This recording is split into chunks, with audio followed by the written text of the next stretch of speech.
A week and a half after the passenger jet's disappearance, and the frustration of not knowing boils over into anger.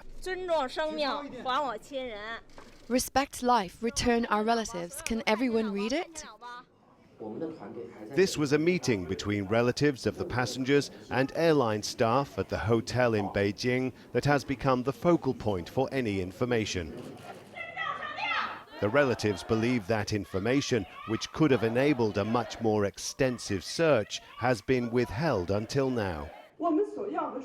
What we want is the truth. Don't let them become victims of politics.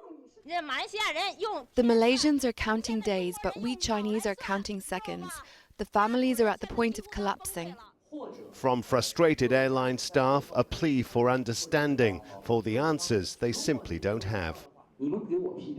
I can accept the criticisms and mistakes that you have pointed out, but the problem is that some information and material we really have no way to access.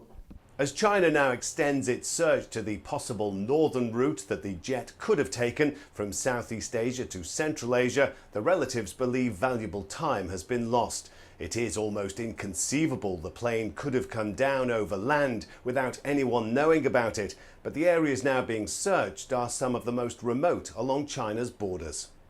The government in China says every possibility has to be explored. Its investigators have ruled out any hijacking by Chinese passengers on board the flight. China has investigated the backgrounds of all Chinese passengers on board the missing Malaysia Airlines flight and has found no evidence suggesting they're linked to destructive behaviour on the aircraft.